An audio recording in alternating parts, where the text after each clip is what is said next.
El título del sermón de hoy es Cree. Una de las cosas que más cuesta en esta época, creer. Y de eso se trata. Y quiero empezar comentándoles una experiencia que tuve hace mucho tiempo. Yo estaba de pastor en Michigan y volvía de dar un estudio bíblico muy contento, muy entusiasmado, pero estaba escuchando la radio.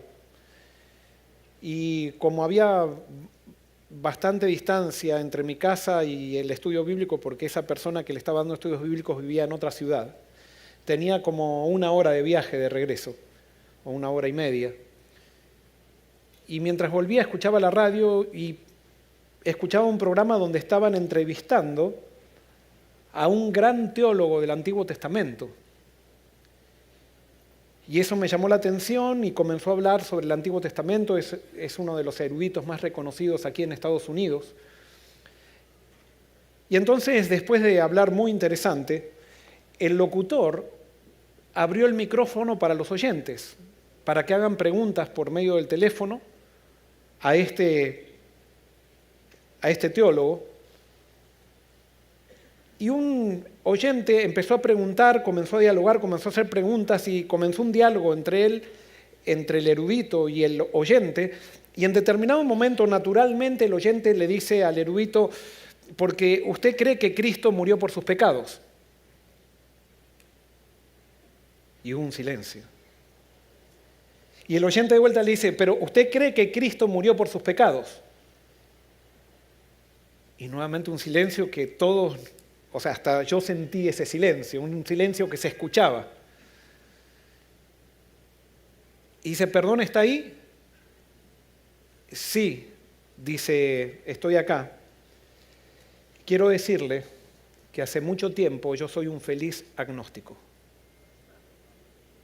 Y yo quedé tan choqueado porque estaba dando una charla del Antiguo Testamento. Agnóstico quiere decir una persona que no cree. Pero él estaba dando una charla magistral sobre el Antiguo Testamento. Y yo quedé tan choqueado que seguía escuchando a ver cómo seguía el diálogo y él empezó a explicar. Y resulta que veo las luces que tenía por detrás, siento las luces y no me había dado cuenta. Había entrado en una zona de 30 millas por hora y yo estaba yendo 45, 50 porque estaba tan metido en lo que estaba en el programa de radio que vino un policía y me hizo un ticket. Y no le pude explicar que el programa estaba muy entretenido, muy interesante. Pero me quedé pensando, ¿cómo alguien que es un erudito en Antiguo Testamento puede dejar de creer? ¿Cómo alguien que está dedicando su vida a enseñar acerca de la Biblia puede dejar de creer? Romanos 1:17 dice, mas el justo por la fe vivirá. Y esto se lo puede tomar de dos maneras. Se puede decir, bueno, el justo va a vivir eternamente por medio de la fe. O se puede decir, el justo, el que es justo, el que está en Cristo, vive por la fe en el presente. Vive creyendo en el presente. Pero resulta que la fe muchas veces es lo que más falta. El mundo cristiano se está llenando de incrédulos. Así como este erudito, que fue honesto al decir por radio que ya no creía, pero sin embargo él seguía en el sistema religioso y seguía enseñando a chicos que se estaban preparando para ser ministros. Imagínense qué clase de ministros podrían salir de esas clases. Creer, y este es el tema del sermón de hoy, creer no es un ejercicio intelectual, es el resultado de una experiencia. Yo no voy a creer por argumentos que me den, sino que voy a creer por la experiencia que tenga con Dios. Y por eso lo que hoy quiero decirte yo a ti en esta mañana, y es algo que siempre digo, yo no quiero demostrarte que Dios existe. Simplemente te invito a que lo pruebes. No se trata de argumentar, no se trata de poner un argumento y decir Dios existe, porque no se puede demostrar la existencia de Dios. Hay que experimentarla. Y tú tienes que arriesgarte al camino de la fe. Es un camino para valientes nomás. Y vuelvo a repetir, creer no es un ejercicio intelectual, es el resultado de una experiencia.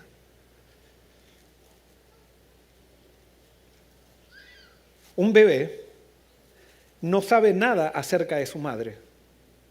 Sin embargo, con lo poco que entiende, tiene fe en su madre. Porque no se trata de entender, se trata de probar.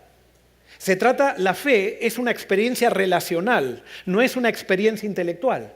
Lastimosamente nosotros la hemos transformado en una experiencia intelectual y entonces cada vez que nosotros hacemos discipulado, a mi manera muy equivocadamente, hablamos de la fe de Jesús y con la fe de Jesús damos un montón de doctrinas intelectuales que no tienen ninguna repercusión en la vida de la persona, solamente en el intelecto de la persona. Y puede ser que una persona, después de aceptar varias doctrinas correctas, se bautice en una iglesia, pero no tiene una experiencia de fe. Porque vuelvo a repetir, creer no es un ejercicio intelectual. Es el resultado de una experiencia. La fe se nutre del objeto al que se aferra. Y por eso todos tenemos fe, todos. No hay nadie que no tenga fe. Pero la fe de cada uno está determinada por la calidad del objeto a lo cual se aferra. Hay gente que se aferra a su trabajo, entonces su fe es tan fuerte como su trabajo. Pierde su trabajo y ¿qué pasa con su fe? Colapsa.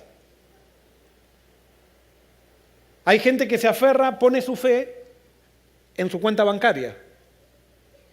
Cae la bolsa, pierde su cuenta bancaria y ¿qué pasa con su fe? Desaparece. Hay gente que pone fe en su matrimonio. Y el cónyuge es infiel o fracasa, ¿y qué pasa con la fe? Fracasa también. No, la fe tiene que estar en algo que sea más grande que nosotros mismos. Y la fe va a estar determinada por el objeto al cual se aferró. Y por eso hoy yo lo que te propongo es que tu fe se aferre a Dios. Y no quiero argumentar acerca de Dios, quiero simplemente invitarte a que lo pruebes. Quiero invitarte a que le des un lugar en tu vida. Quiero invitarte a que dejes de ser un incrédulo que se sienta en los bancos de una iglesia. Porque vuelvo a repetir, la iglesia cristiana está llena de incrédulos. Y voy a mencionar 10 circunstancias que pueden llevar a la incredulidad. Y estoy seguro que en una de estas 10 circunstancias, si tú estás pasando por un problema de incredulidad en estos momentos, tú te vas a ver reflejado en alguna de estas circunstancias. Bueno, espero que puedan leer. ¿Pueden leer? Me parece que ni yo voy a poder leer. Muy bien. Entonces, la primera son las experiencias de sufrimiento o trauma. Es una de las causas que generan incredulidad en nuestra vida. Las experiencias difíciles o traumáticas, como la pérdida de un ser querido, una enfermedad grave o cualquier forma de sufrimiento, pueden llevar a una persona a cuestionar la existencia de un Dios amoroso y justo. El dolor emocional puede desencadenar dudas profundas y hacer que la persona se aleje de la fe. ¿Estamos de acuerdo? Vamos a otra segunda causa. Influencias culturales o sociales. Vivir en un entorno donde la religión no es valorada o es vista de manera negativa puede influir en la incredulidad. La cultura moderna, que a menudo exalta el secularismo, la autonomía personal y la confianza en la ciencia y la tecnología, puede hacer que la fe en Dios parezca irrelevante o anticuada. ¿Será que alguien está en incredulidad, amenazado por las influencias culturales y sociales? Tercero, el racionalismo y la ciencia, que de alguna manera está relacionado este aspecto con el anterior.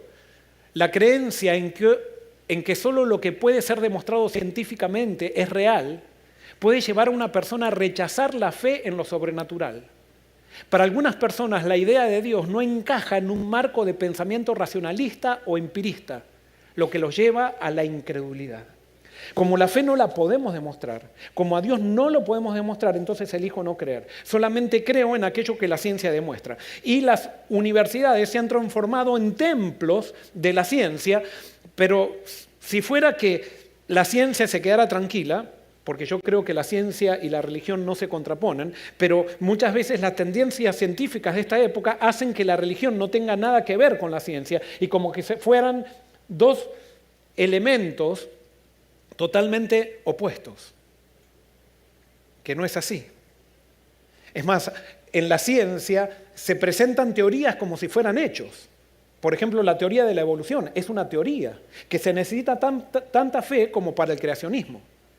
Pero en las universidades se lo da eso como si fuera un hecho y como si fuera un hecho científico. Sí, hay método científico que puede demostrar procesos evolutivos en el desarrollo de una especie y esos procesos son científicos, pero no la teoría del origen. La teoría del origen evolucionista como creacionista son teorías y no se pueden demostrar. Y para las dos necesito tener fe. En una tengo que ejercer fe en la nada y la otra tengo que ejercer fe en un ser superior, que no puedo en un laboratorio mostrar que existe. Cuarto, otra de las causas de la incredulidad es la desconfianza en las instituciones religiosas.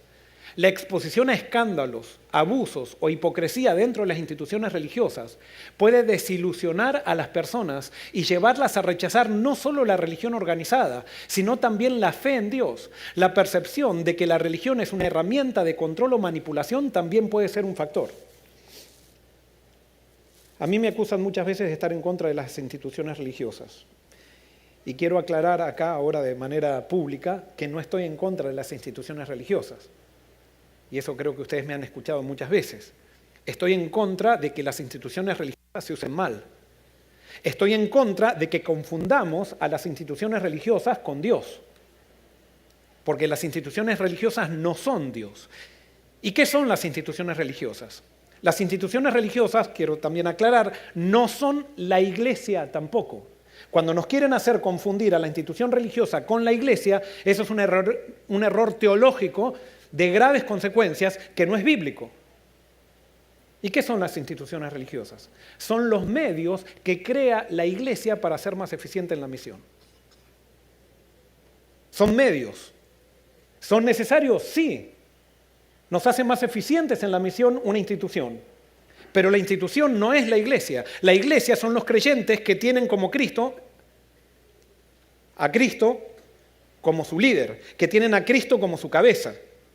Es el conjunto de creyentes. Las instituciones son los medios, pero muchas veces cuando los medios se transforman en fines en sí mismos, ocurre lo que aquí señala, que entonces hay escándalos, hay hipocresía, hay manipulación, hay un montón de cosas, un montón de tergiversaciones que surgen cuando una institución se transforma en un fin en sí misma. Y eso termina siendo una causa de incredulidad para muchos. Otra de las causas de incredulidad es el orgullo o deseo a la autonomía. Algunas personas pueden rechazar la fe porque no desean someterse a una autoridad divina o a normas morales que no provienen de sí mismas. La idea de que la fe en Dios implica rendir cuentas a un ser superior puede ser vista como una amenaza a la autonomía personal. Y esto tiene un poco, es real esto, pero un poco de culpa no es que hay gente rebelde así que dice yo no quiero saber nada con Dios, sino que a esa gente no se le enseñó cómo relacionarnos con Dios y lo que Dios está dispuesto a hacer en el corazón de aquel que se entrega a Él. Y no, este no es mi sermón, pero no hay persona más libre y más autónoma que aquella persona que vive en Dios y que vive en relación con Dios. No lo voy a demostrar ahora, pueden escuchar quizás mis sermones pasados o cuando yo hablé en la serie que di en la pandemia, Pongámonos de acuerdo, ahí hablé mucho sobre esto. Pero no hay persona más libre que aquella que vive para Dios, que vive de acuerdo a su esencia. Porque el pecado lo que hizo es cambiarnos nuestra esencia. Y cuando no vivimos de acuerdo a nuestra esencia, somos esclavos de las circunstancias y esclavos de nosotros mismos. Cuando vivimos de acuerdo a nuestra esencia en relación con Dios, entonces eso nos hace libre y nos posibilita crecer sin límites. Pero eso es otro tema. Otra de las causas de incredulidad es el rechazo a las tradiciones sin sentido. La incredulidad puede surgir por ser testigo o haber sido víctima de tradiciones sin sentido que llevan a las personas al exclusivismo y a un estilo de vida que no está alineado con la convivencia sana y saludable, provocando divisiones, peleas y distinciones artificiales que causan dolor y hieren a muchas personas. Sí, lastimosamente, no la Iglesia de Dios, pero las denominaciones, estamos llenos de un montón de tradiciones que no tienen ningún sentido. Y como son sacrosantas esas tradiciones, nadie se anima a tocarlas porque si uno las toca, el hermanito que tiene carácter fuerte te tira una lanza. O sea, metafóricamente, ¿no? Creo que todavía no han llegado a tirar lanzas en una iglesia. Pero la otra vez estábamos aquí dando un sermón y entonces alguien no estaba de acuerdo con lo que estábamos predicando y ponía que la lanza de Fines atraviese al pastor. Yo digo, ¿qué clase de discípulos estamos formando? Estamos formando guerrilleros en vez de formar hijos del reino.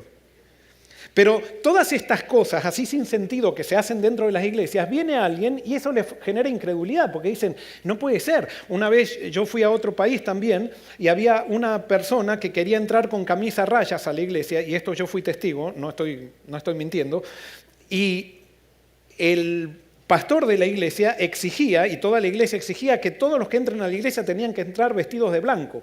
Y no podía entrar alguien con camisa a rayas. Y había un hermano de iglesia que lo habían borrado de la iglesia porque él pretendía entrar con camisa a rayas los sábados. Uy, dije ya la denominación que era, perdón. Pero son cosas sin sentido. Y que nos ponemos de acuerdo, son construcciones sociales, eso sí son construcciones sociales en las cuales nos ponemos de acuerdo y hacemos de eso la religión. Y eso lleva a una especie de locura. Bueno, hay gente que se vuelve incrédula cuando ve esos sinsentidos de la religión. Otra causa es el orgullo o deseo de autonomía, eso ya lo dije. Así que vamos a la 8. Influencia de pensadores o filósofos escépticos. La lectura o la influencia de pensadores que critican o niegan la existencia de Dios puede llevar a la incredulidad. Filosofías que enfatizan el materialismo, el humanismo secular o el existencialismo a menudo rechazan la necesidad de un Dios o lo consideran irrelevante. Es una moda no creer en Dios en esta época. Es una moda negarlo. Otra de las causas de la incredulidad son las inconsistencias o contradicciones percibidas en la religión, algo que recién mencionábamos. Algunas personas rechazan la fe debido a lo que perciben como inconsistencias o contradicciones dentro de las enseñanzas religiosas o en los textos sagrados. Las dudas surgidas de estas percepciones pueden llevar a la incredulidad. Habría mucho para hablar de cada punto, pero no tenemos tiempo. Y por último, esta para mí es la causa principal de la incredulidad. Todas las otras causas son superficiales, pero esta es la causa principal de la incredulidad. Y la pongo aparte, que es falta de experiencia espiritual. Si una persona nunca ha tenido una experiencia personal o espiritual significativa que afirme la realidad de Dios, es más probable que se mantenga en la incredulidad. La fe a menudo se fortalece a través de experiencias espirituales, como la oración respondida o momentos de conexión profunda con lo divino. Todo lo demás es superficial, pero realmente la causa de la incredulidad es por no haber probado a Dios. Es por no tener una experiencia con Él. Eso me lleva como consecuencia a todas las otras causas, pero es la experiencia con Dios que fortalece mi fe. No es una experiencia con la iglesia, no es una experiencia con un grupo de gente amable, no es una experiencia con un libro sagrado, no, es la experiencia con Dios. Y si yo no tengo experiencia con Dios, no tengo la fe de la cual habla la Biblia. ¿Y saben qué yo quiero decirles hoy? que todos podemos perder esa experiencia. Hoy todos podemos ser creyentes y mañana podemos ser incrédulos. Porque la experiencia con Dios se nutre cada día. Tenemos que alimentarla cada día. Y si yo no la alimento cada día poniendo a Dios en primer lugar en mi vida, entonces la fe se va diluyendo. Porque la fe es el resultado de esa experiencia. Cuando estaba estudiando teología, decidí probar hacer un año en el extranjero. Y primero nos entusiasmamos con un montón de amigos para venir a Estados Unidos y resulta que cuando tenía que comprar el pasaje yo tenía que vender una trompeta para poder viajar y resulta que no la pude vender, una trompeta de plata que tenía, y entonces no me pude comprar el pasaje, no me pude venir a Estados Unidos, entonces decidí de todas maneras salir de mi país e irme a estudiar a otro país y me fui a estudiar a Brasil.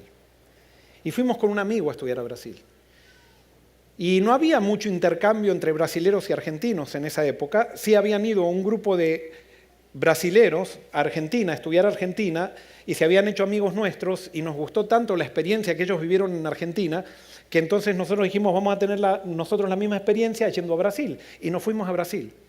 Y cuando llegamos a Brasil, no había habido muchos argentinos por mucho tiempo, entonces nosotros, como los dos argentinos, de paso nos trataron muy bien en Brasil, a pesar del fútbol nos trataron muy bien, y nos sentíamos muy bien de ser cómo fuimos recibidos, pero entonces adentro mío yo dije, yo tengo que dejar bien a los argentinos en Brasil. Y por lo tanto, yo cuando estaba en Argentina estudiando tenía muchas cosas, muchas cosas extracurriculares con los universitarios, con los coros, con las bandas, siempre estaba metido no solamente en lo que estudiaba, sino en actividades extracurriculares, pero dije, en Brasil me voy a dedicar al estudio y voy a dejar muy bien parado a los argentinos.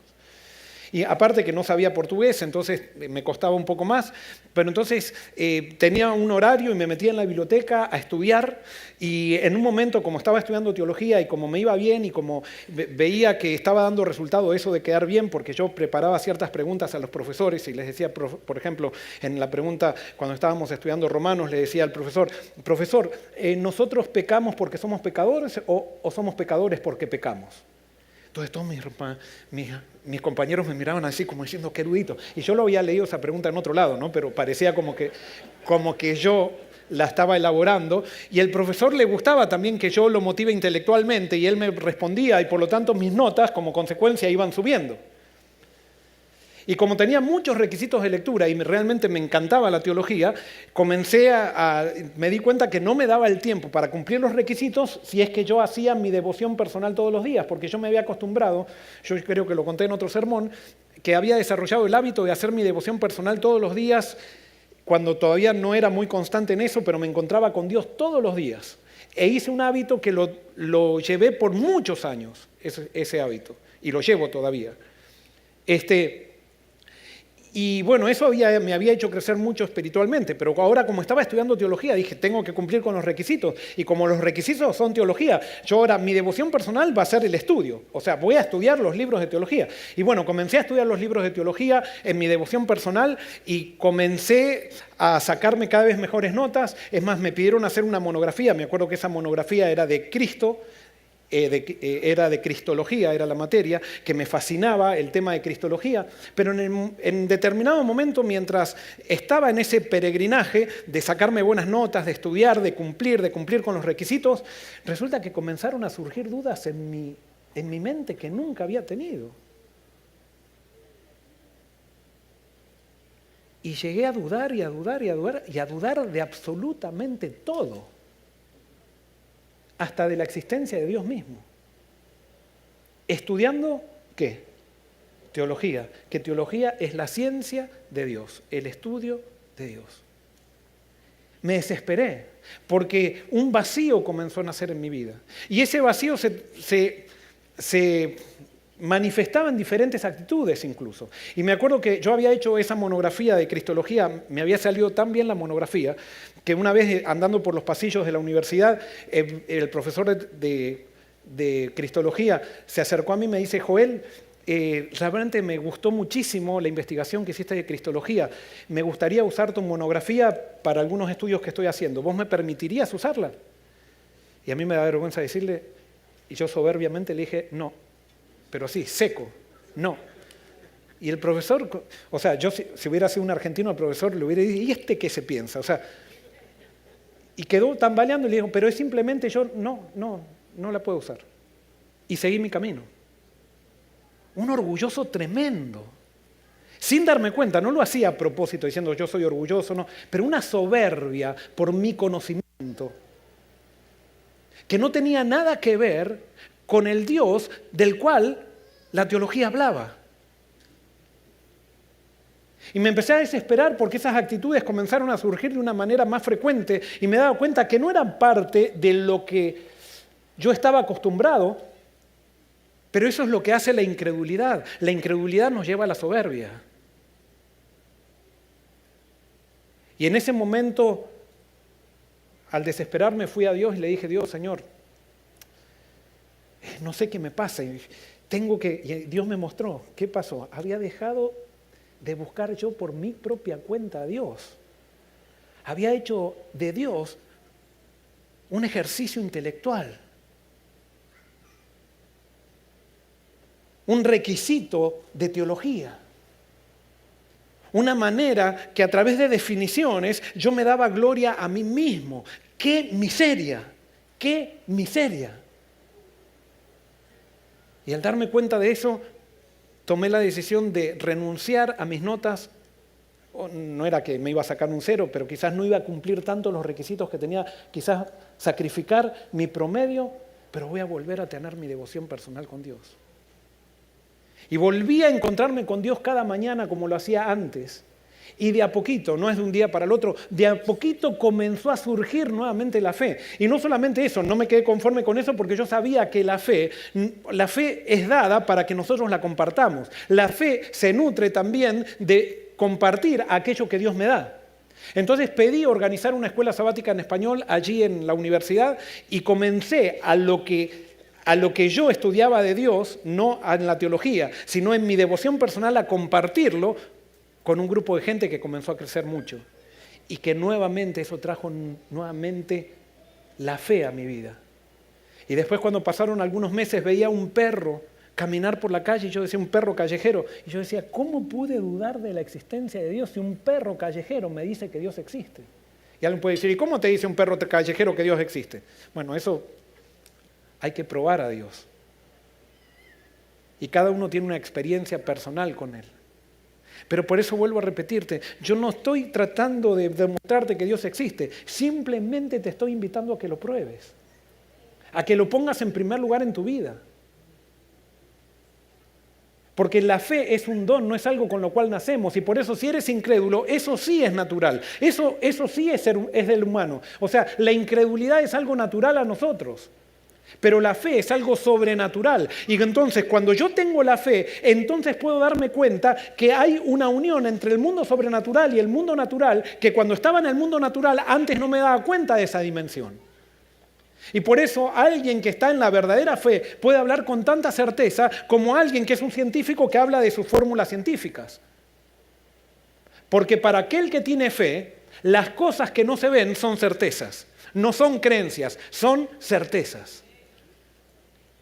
El que tiene fe ve el mundo sobrenatural con el mundo natural unido. El que no tiene fe ve solamente el mundo material, el mundo natural. Ahora la pregunta ¿es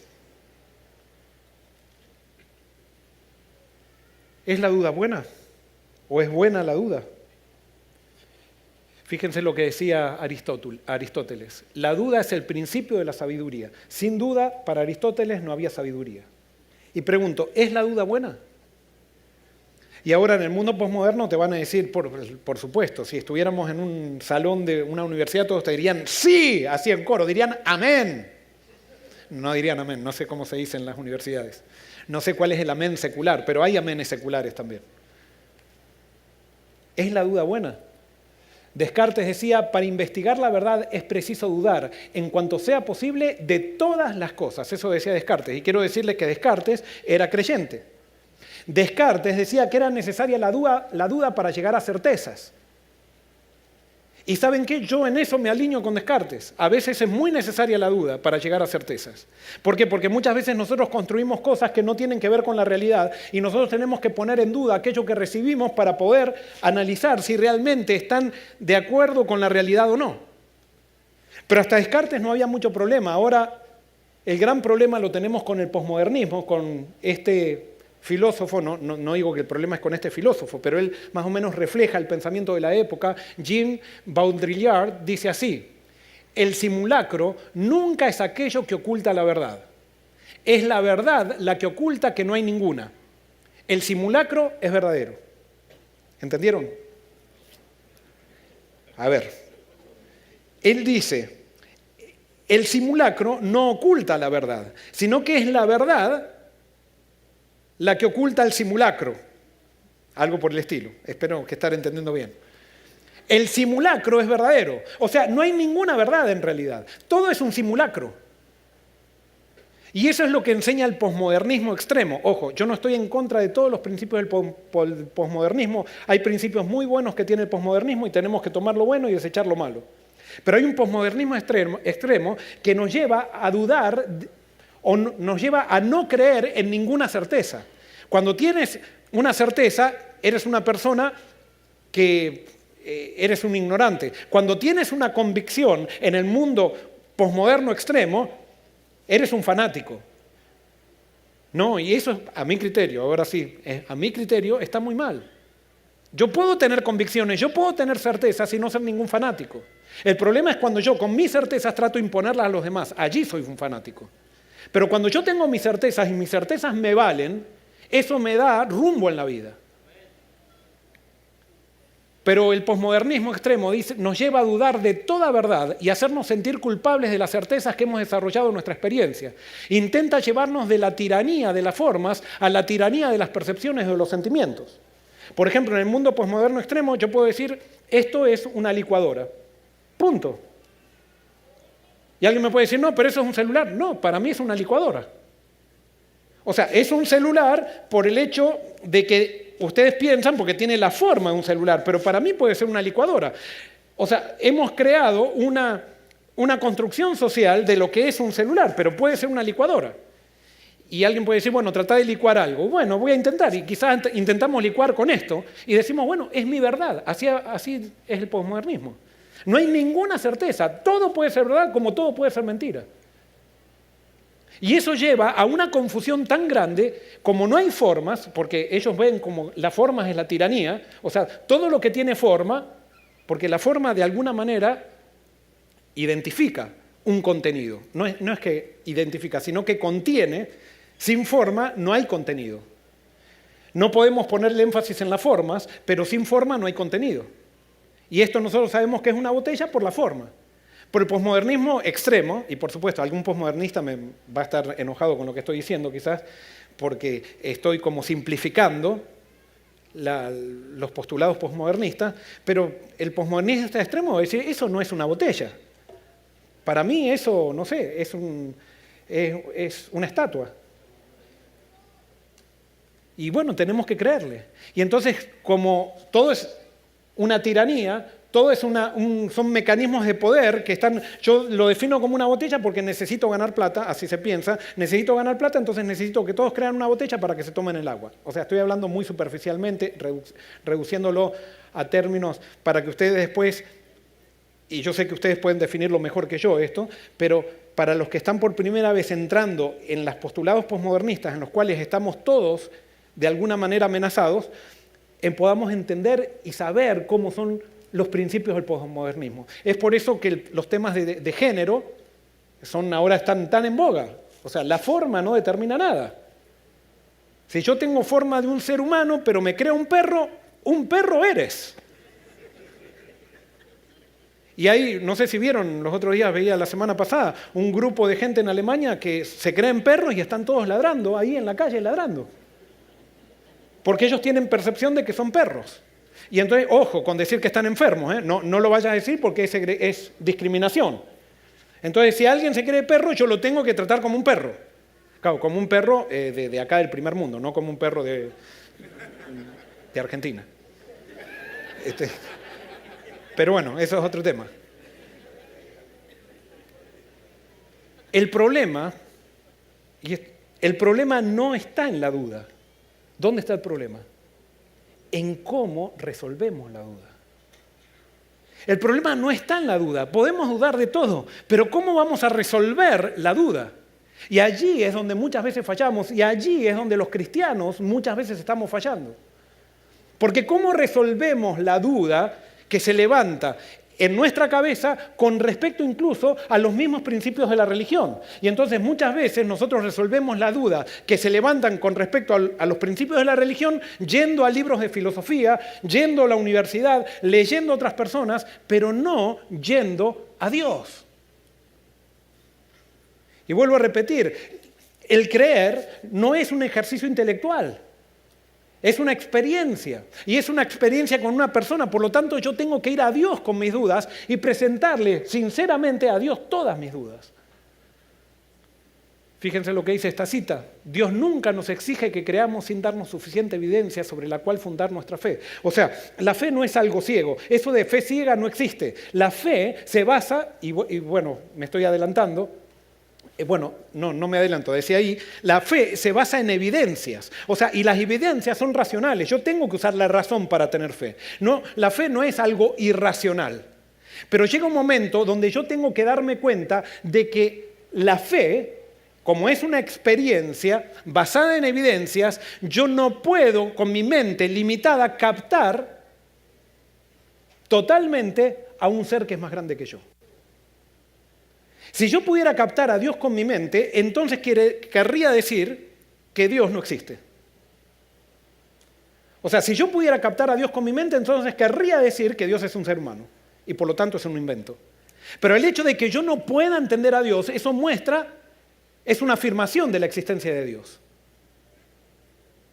Y por eso, si yo tengo una duda con respecto a Dios, ¿a quién tengo que ir? A Dios. Y alguien puede decir, a ver, eso es muy claro, vos porque sos pastor. Bueno, probalo. Alguien me dice, ¿por qué lo voy a probar? ¿Porque vos me lo decís? No, probalo. Si vos no crees, probalo. Entonces, pero ¿y por qué? ¿Porque vos me lo decís voy a hacerlo? No. Es que no digas que Dios no existe si no lo probaste. Entonces, si vos lo probaste a Dios y entonces me decís que no existe, perfecto. Yo respeto. Pero no me digas que Dios no existe si es que no lo probaste. No me hables de dudas de Dios si es que Dios no es el primero en tu vida. Y con esto no estoy diciendo que... Pero es que es una experiencia. Tenemos que probarlo a Dios. ¿Y cómo sigue? Dice, bueno, voy a leer desde el principio de vuelta. Dios nunca nos exige que creamos sin darnos suficiente evidencia sobre la cual fundar nuestra fe. Su existencia, su carácter, la veracidad de su palabra, todas estas cosas están establecidas por abundantes testimonios que apelan a nuestra razón. Sin embargo, Dios no ha quitado toda posibilidad de dudar. Nuestra fe debe reposar sobre evidencias, no sobre demostraciones. Los que quieran dudar tendrán oportunidad de hacerlo, al paso que los que realmente deseen conocer la verdad encontrarán abundante evidencia sobre la cual basar su fe. O sea, si tú decides ejercer fe en Dios y relacionarte con Dios, vas a tener suficientes evidencias para poder tener la certeza de que Dios existe. Y no solamente que Dios existe, sino que Dios interactúa en tu vida. Dios no te ha dejado solo, Dios está contigo por donde quiera tú vas. Pero para eso tienes que abrirte a Él, tienes que darle permiso, tienes que probarlo.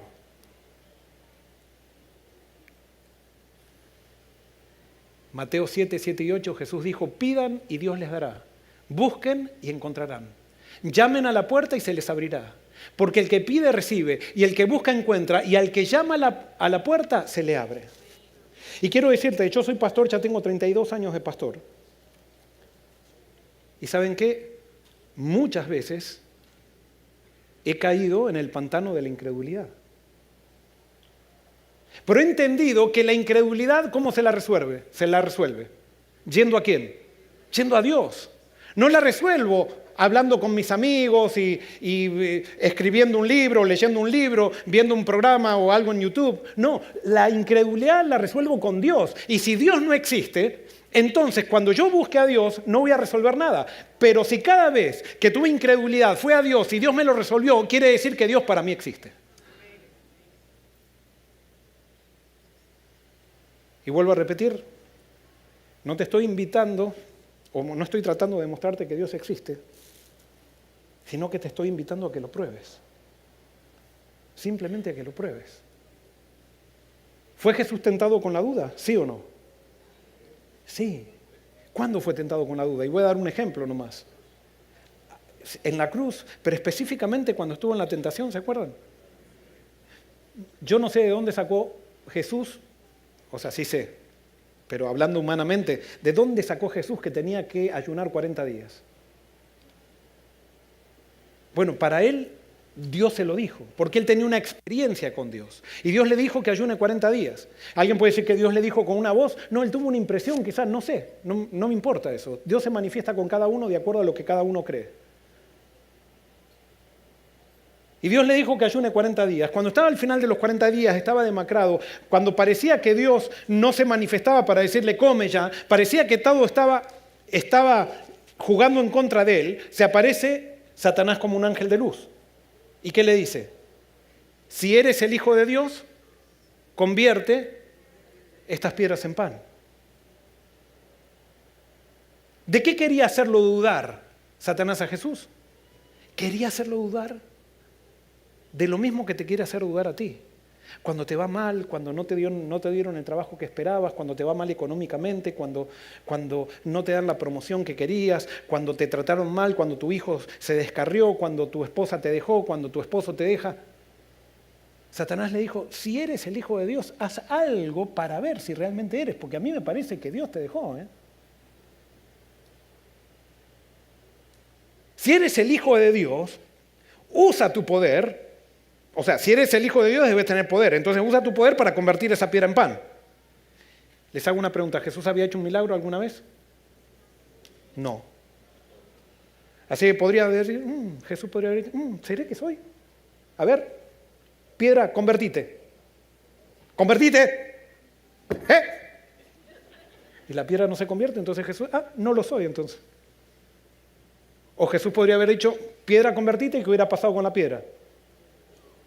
Se hubiera convertido y entonces le hubiera dicho, entonces soy hijo de Dios. ¿Y por qué te estoy diciendo esto? Porque Jesús no sabía que era el Hijo de Dios porque él tenía memoria en el verbo y se acordaba de la gloria que tenía en el pasado. Jesús descubrió que era hijo de Dios por la fe. Él creía que era hijo de Dios por la fe, por lo que le había contado, por las evidencias que le había contado su madre. Él tuvo que tener fe que su madre no había quedado embarazada de su padre, que había sido embarazada por el Espíritu Santo. Tuvo que ejercer fe en eso.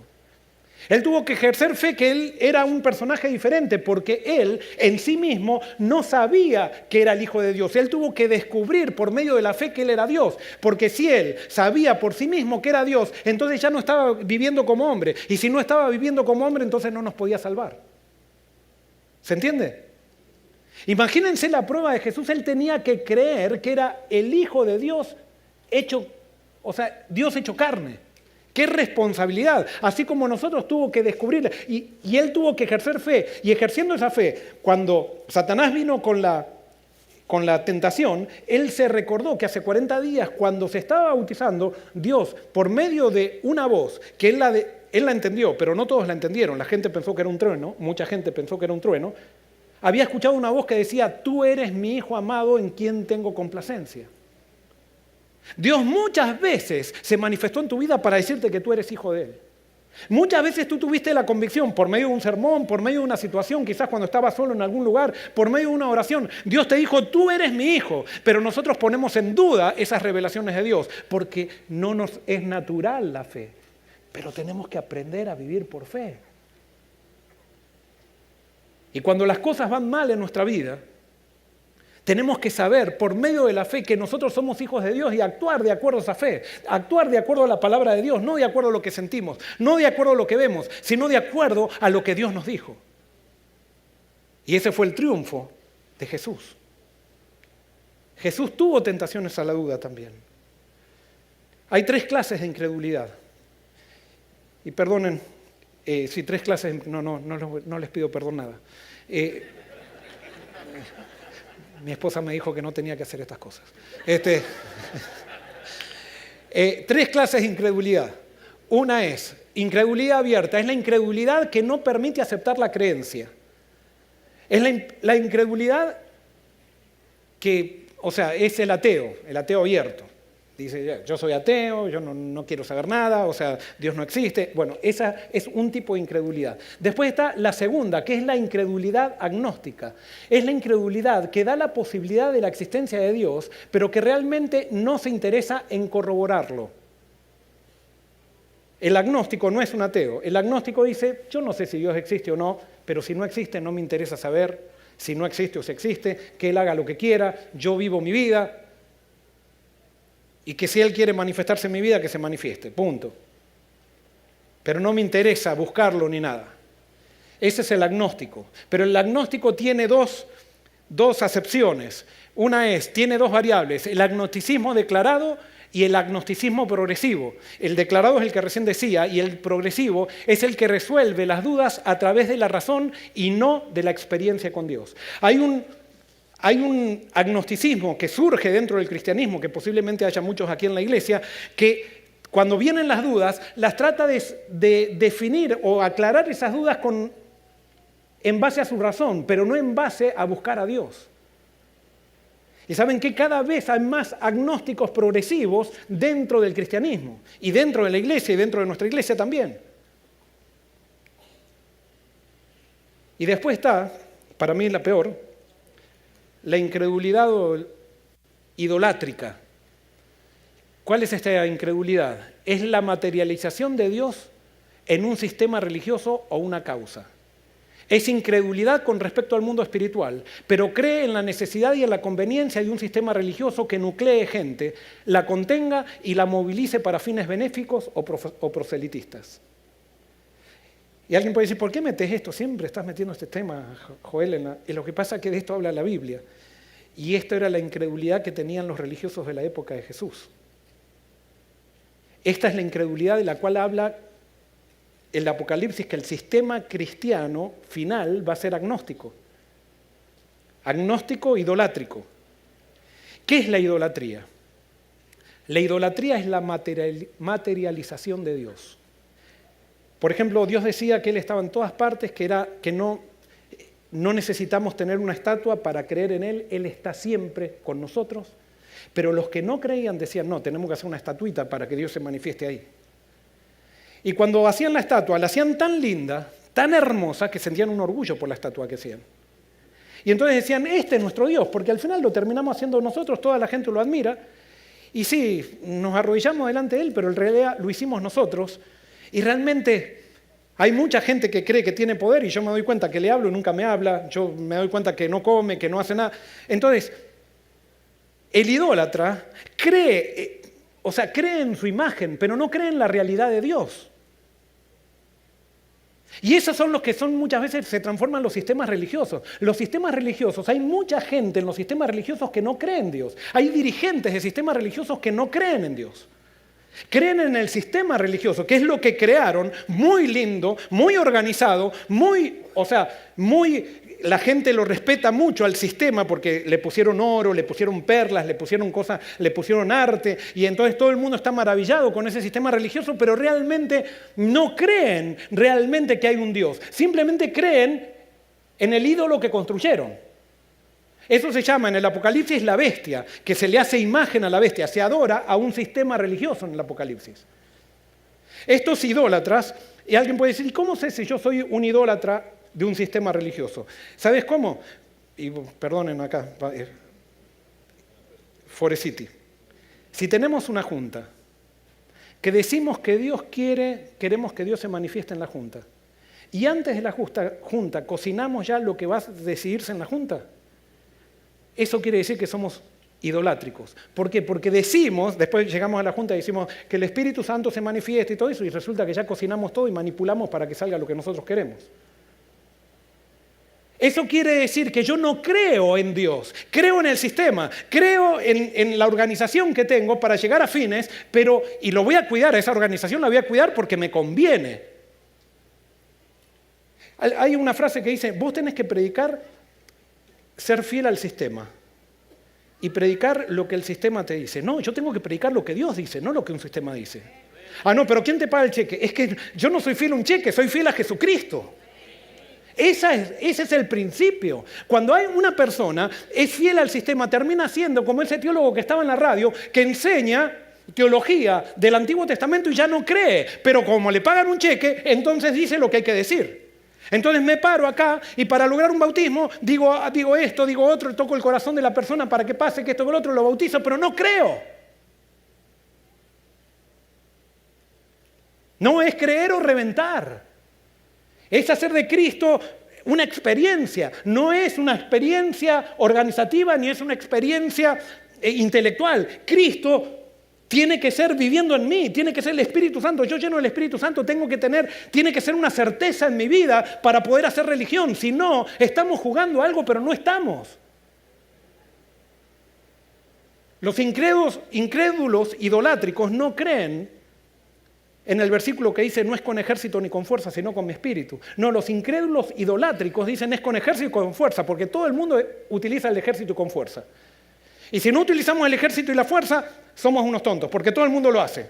No, creemos en un Dios real, que es una certeza. Y si Él dice que a través del Espíritu va a movilizar su iglesia, a través del Espíritu la movilizará. Y si no creemos, estamos perdidos, hermanos. Esto es un juego, es un simulacro.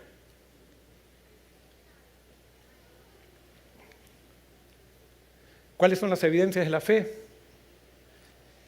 Estas son las evidencias, y no las pierdas estas evidencias. Es la paz, dice Romanos 5:1, restablecidos pues en la amistad divina por medio de la fe, Jesucristo nuestro Señor nos mantiene en paz con Dios. La otra evidencia es seguridad. Cuando tú le das, la pruebas a Dios y lo buscas, como dice Jesús, lo hallas. Y cuando lo hallas, comienzas a experimentar paz y seguridad. Es pues la fe, la certeza de lo que se ve. Es pues la fe, la certeza de lo que se espera, la convicción de lo que no se ve. Yo quiero decirte que cómo el hombre cayó en pecado es un misterio. Es un misterio la encarnación de Jesucristo. Es un misterio la resurrección de Jesucristo. Es un misterio cómo van a resucitar los muertos. Y es un misterio la segunda venida de Cristo. Es un misterio. Y a eso, que nuestra mente no lo puede captar, allí tenemos que tener fe. Pero hay suficientes evidencias que cuando yo creo en eso, cuando yo pruebo a Dios en eso, me doy cuenta que tengo paz, esperanza, seguridad. Y esas evidencias tienen que ser suficientes para nosotros para que estas cosas se transformen en una certeza. Otra de las evidencias de la fe es la alegría y el gozo. La persona que vive en fe está en alegría y gozo. Paz, seguridad y gozo.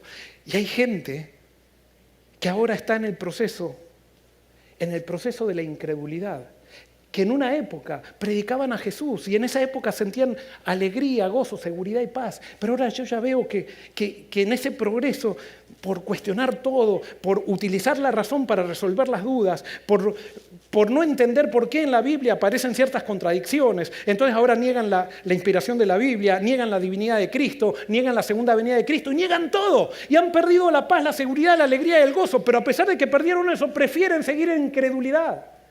¿Por qué? Porque nosotros construimos un ídolo de nuestras ideas y a veces preferimos seguir siendo adorados por las personas que nos creen inteligentes antes que humillarnos y decir yo no puedo entender todo. Y necesito que Dios me muestre lo que quiera mostrarme y aquello que no me muestre, esperar con fe. Primera de Pedro dice, ustedes aman a Jesucristo a pesar que nunca lo han visto, aunque ahora no lo ven, confían en Él y se gozan con una alegría gloriosa e indescriptible. La recompensa por confiar en Él será la salvación de sus almas. Termino contándoles una experiencia. Cuando era pastor de jóvenes, cuando estaba comenzando mi ministerio, era pastor de jóvenes de la iglesia Palermo, que está en el centro de Buenos Aires, una iglesia grande, y con los jóvenes decidimos hacer una campaña evangélica universitaria. Y esa campaña evangélica era viernes de noche, sábado de noche y domingo de noche durante un mes. Y entonces la idea era que los chicos, que había muchos universitarios allá, inviten a sus compañeros de la universidad a la campaña. Y había un muchacho, Osvaldo, que estudiaba medicina, que trajo a una amiga que se llamaba Virginia. Y yo cuando empecé la campaña dije, miren, yo no quiero imponerles a ustedes nada, simplemente quiero que ustedes analicen y si hay alguien que no está de acuerdo con algo, levanta la mano, me interrumpe y me dice, Joel, no estoy de acuerdo con esto, y lo dialogamos. Bueno, yo me hacía el muy abierto con pero no sabía en lo que me estaba metiendo. ¿Por qué? Porque Virginia era atea. Y entonces, ni bien dije eso, dije algunas frases, levantó la mano y dice, yo no estoy de acuerdo con eso, por esto, y vos dijiste que se podía... Sí, le digo, y empezó a argumentar. Y empezó unas idas y venidas. Lo interesante es que yo pensaba que ella al otro día no iba a venir, pero eso fue el viernes, el sábado vino de noche y vino el domingo. Y ella me discutía, con argumentos bien fuertes, y resulta que ella después vino también el otro viernes, vino el sábado, vino el domingo, y durante todo el mes nos faltó una noche. Y entonces, cuando termina la campaña, me dice, mira Joel, yo quiero decirte una cosa, yo no creo, soy atea, pero me ha hecho bien esto. Vos viste que vine siempre. Y a pesar que no creo, y me parecen todas unas cosas, unas ridiculeces, me ha hecho bien. No me gustaría cortar esto. ¿Vos te animarías a venir a mi casa? Porque me gustaría que mi esposo conozca esto. Y yo en esa época no tenía muchos compromisos porque era soltero.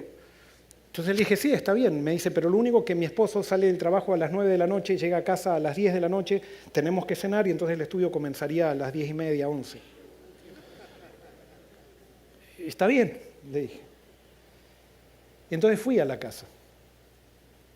Y comencé a estudiar la Biblia con ellos, no estudiar doctrinalmente la Biblia, sino mostrarles al Dios de la Biblia, y eso es lo que les dije. Yo no les voy a enseñar ni adventismo, ni denominación, les voy a enseñar al Dios de la Biblia, los principios de la Biblia. Alejandro se llamaba el esposo, y comenzamos a estudiar. El primer día comenzamos a las 11 de la noche el estudio bíblico y terminamos a las 4:30 de la mañana. Era todos los martes. Resulta que ellos eran de la alta sociedad, eran gente de la alta sociedad.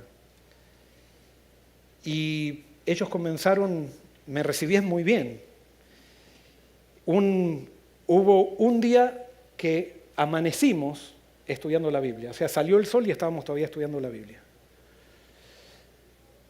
Y entonces cuando ya hubo más confianza, me dice Virginia, Joel, yo te voy a decir por qué soy atea. Dice, yo crecí en una familia católica, pero me casé con Alejandro con mucha ilusión, quedé embarazada y cuando nació nuestra hijita, nuestra hija nació con un problema genético que hay un caso en 1.000.000. Y nos dijeron que mi hija no tenía probabilidades de vivir más que 2 años. Con mi esposo hicimos de todo, de todo. La llevamos a los mejores médicos acá en Argentina y no podían hacer nada. Fuimos a la Clínica Mayo en Estados Unidos y en la Clínica Mayo le dieron un tratamiento, pero me dijeron que no podía, esto es una enfermedad genética, que no se puede hacer nada. Cuando volví acá a Argentina la llevé a curanderos y los curanderos le hicieron un montón de cosas y no pasó nada. Y yo, Joel, durante 2 años vi cómo mi hija se iba apagando, de a poquito.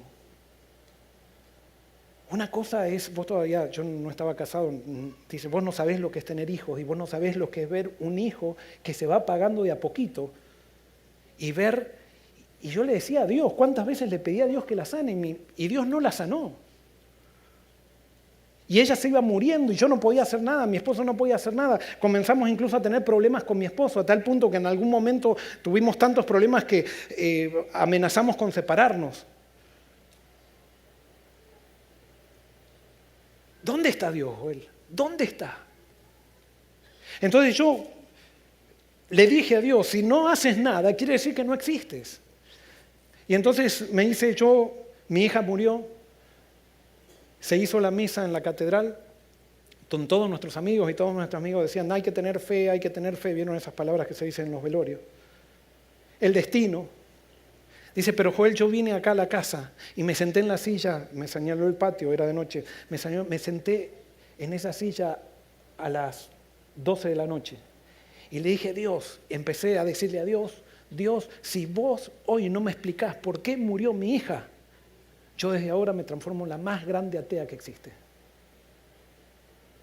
Y dice Joel, estuve toda la noche gritándole a Dios, lo insulté a Dios, le dije de todo. Y Joel, cuando salió el sol, yo me transformé en la más grande atea que existe y hoy soy la más grande atea que existe por eso. Dios no existe. No puede ser que haga sufrir a un niño chico por tanto tiempo cuando hay gente que son ladrones y que viven la vida gozosa. Yo le dije, Virginia, no te puedo dar una respuesta. Yo lo único que te puedo decir es que Dios te ama y está con vos. ¿Vos querés seguir estudiando la Biblia? Por supuesto, me dice. Es que esto es lo único que me está haciendo bien. Habían estado peleados con el esposo y esto, bueno, pasaron, no sé, unos 8 o 9 meses. Y ya ellos empezaban a estudiar la Biblia y Virginia comenzó a ir a la iglesia los sábados. Pero ellos un día tenían en una finca, tenían una reunión de amigos, de gente muy importante. Y entonces ella dijo, yo voy a llegar al mediodía, primero voy a ir a la iglesia. A la iglesia, le dijeron. Sí, a la iglesia. Dice, esto me está haciendo mucho bien. Dice, pero no puede ser, vos, la atea, a la iglesia. Sí, estoy yendo a la iglesia. Y entonces dice, espérenme, yo voy a llegar a las 12. Y entonces terminó la iglesia y ella se fue, estaban en una quinta donde había una pileta de natación, una piscina. Y cuando la ven llegando, los amigos comienzan a decir, ahí viene la aleluya, ahí viene la hermanita, vamos a bautizarla. Y la agarraron y la tiraron en la piscina, y cuando la tiraron en la piscina, ella reaccionó bastante mal. Le dije, miren, ustedes pueden hacerme todas las cargadas que quieran, pero con esto ustedes no se van a meter en mi vida. Y si ustedes tienen un problema, el martes vengan al estudio bíblico que da Joel y vienen y le hacen todas las preguntas que tienen. Y yo no sabía. Literalmente, llegué el martes y en el patio se había preparado una mesa larga, habría como 20 amigos, que eran abogados, gente que había estado en los seminarios, que se había preparado para curas, pero después se dedicaron a otra cosa. Había gente de negocios, empresarios. El esposo de Virginia tenía una gran imprenta en Buenos Aires, que era la imprenta que si los billetes se iban a imprimir fuera de la Casa de la Moneda, se iban a imprimir en la imprenta de él. Y entonces me dice, Joel, cuando me hacen pasar, yo no sabía absolutamente nada, veo la mesa y me dice, Joel, traje a mis amigos porque ellos tienen muchas preguntas para hacerte. Y entonces me siento, me sentaron en la punta de la mesa y un amigo, parecía como que era el líder, me empezó a increpar como que yo con lo que estaba haciendo le estaba lavando el cerebro a Virginia. Entonces yo le dije, yo no le estoy lavando el cerebro a nadie. Y entonces empezaron a hablar mal, como rebajando a los pastores, a los religiosos y todo eso. Y llegó un momento que la conversación se puso muy, pero muy, muy tensa. Muy tensa. Entonces me di cuenta que eso no iba para ningún lado, con argumentos no iba, porque me preguntaban y me rebatían, me preguntaban y me rebatían. Yo les contestaba tranquilo, en algún momento incluso hasta estuve amenazado a perder la calma. O sea, tuve dudas de perder la calma o no, y me llevé la duda a Dios y Dios me dijo, quédate tranquilo. Y en un momento les digo, miren, esto es como peronistas y radicales. O sea, son dos partidos políticos, republicanos y demócratas. No nos vamos a poner de acuerdo. Yo lo único si ustedes me permiten, yo les voy a decir por qué yo estoy acá y quién es Dios para mí. Y ahí les conté mi testimonio, que nunca se los conté a ustedes, algún día se los voy a contar. Estuve como 20 minutos contando mi testimonio y por qué yo estaba acá. Y sabes qué, cuando tú puedes argumentar todo lo que sea, pero cuando tú cuentas lo que Dios hizo en tu vida, eso no tiene, nadie lo puede refutar. Y eso tiene poder. Porque Dios no nos llamó a argumentar, Dios nos llamó a ser testigos. Dios nos llamó a compartir la experiencia. Y cuando terminé les dije, es por eso que yo hoy estoy aquí. El líder de ellos, que era el que más había sido agresivo, se paró y vino hacia donde yo estaba y me dice, párate. Yo no sabía en quién. Párate. Y me paré, me dice, déjame abrazarte. Y me dice, podés seguir dándole estudios a Virginia. Se creía que era el dueño de Virginia, pero y ahí seguimos estudiando la Biblia con Virginia. Yo me fui de ese distrito y el día que me fui, por mi departamento apareció una tarjeta que decía, Joel, gracias por el año más feliz de mi vida. La frase que dice, no hay rosas sin espinas. En mi caso, hoy descubrí que no hay espinas sin rosas. Pero gracias por uno de los mejores años de mi vida. Y cuando me fui, resulta que Virginia había quedado embarazada. Y a esa niña le puso Milagros. Y Virginia comenzó a creer. Pasó el tiempo, yo me vine a Estados Unidos. Y después me enteré, nunca se bautizó Virginia. Pero después me enteré también que Virginia tomó un camino de equivocaciones y dejó a su esposo y se fue a vivir a Suecia. Y cuando estábamos aquí en la pandemia, un día recibo un mensaje. Pasaron como 20 años de eso. Y recibo un mensaje de Virginia, me dice, Joel, estoy en Suecia. Y quiero decirte que escucho todos los sábados el servicio que ustedes dan. Y estoy yendo a una iglesia todos los sábados aquí. Y en ese momento que empezamos nuevamente a conectarnos, le diagnosticaron a ella un cáncer. Y tuve la oportunidad de ministrar a Virginia en su cáncer, por teléfono. Y Virginia me preguntaba, Joel, ¿será que Jesús acepta mis errores? Yo pensaba que vos estabas ofendido por las equivocaciones que yo cometí. Le digo, ¿cómo yo me puedo ofender por tus equivocaciones? Ni Dios está ofendido por tus equivocaciones. Y ella decía, ¿será que yo puedo estar limpia delante de Dios? Y por supuesto eso me dio la oportunidad de hablarle de quién es Dios y de todo lo que ya habíamos alguna vez estudiado, pero que ella al apartarse, la incredulidad había surgido nuevamente. Y por eso vuelvo a repetirte, creer es una experiencia, no pasa por darme cuenta de algo, es una experiencia con Dios. Y acá tengo el último mensaje que me mandó Milagros, que quiero compartirlo con ustedes. Yo me había olvidado que este mensaje lo tenía, pero como ustedes fueron parte de esto también. Dice así. Mamá falleció anoche. Ahora es viernes a la noche acá en Suecia y falleció, anoche a la madrugada. Acabamos de escuchar con mi hermana Rosario y con Julián, mi hermano, el último mensaje que le habías mandado, que no llegamos a hacérselo escuchar porque realmente estuvo pasando un último día con sufrimiento, pero también con un poco de alivio porque vino un cura argentino de la iglesia sueca, pero por lo menos que le pudo hablar en su idioma.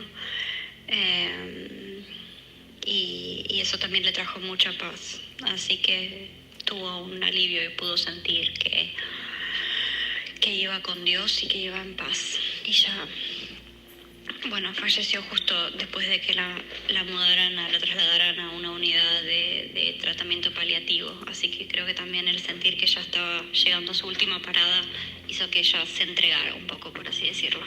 Y bueno, como nosotros lo vemos, por lo menos dejó de sufrir y ahora está descansando. Te quiero agradecer, bueno, como siempre te lo decía, mis mensajes por haber estado ahí con ella, acompañándola. Realmente a ella le hacía muy bien escuchar tus mensajes y le hizo muy bien también la compañía que le hicieron los amigos con los que vos la pusiste en contacto, y sentir, bueno, las oraciones de toda la comunidad que estaba pensando en ella. Así que agradecerte por eso, por haberla acompañado en este último tiempo, darle el consuelo que le diste y, bueno, contarte las malas noticias, que es algo muy triste para nosotros tener que hacer, pero que hay que hacerlo. Así que te mando un saludo muy grande, te deseo un feliz sábado y bendiciones para vos y para toda tu familia. Milagros, realmente Virginia nunca se bautizó, Milagros tampoco. Gracias. Pero ellas estaban en Cristo. Dios no la sanó a Virginia, pero Dios estuvo con ella hasta el momento que cerró los ojos. Porque Dios no es un Papá Noel que nos promete darnos todo aquello que nosotros pedimos. Vivimos en un mundo de injusticias, en un mundo que no entendemos. Él, a través de Jesucristo, aseguró para nosotros una vida eterna de felicidad. ¿Creemos o no creemos?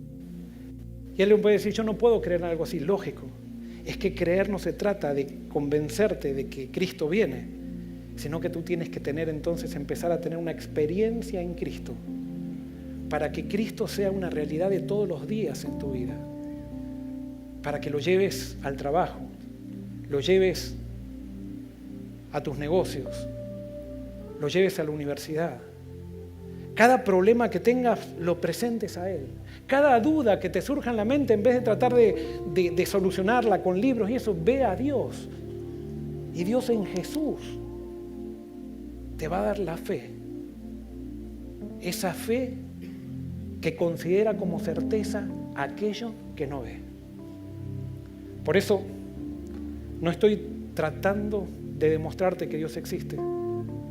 Simplemente te estoy invitando a que lo pruebes. Que Dios te bendiga.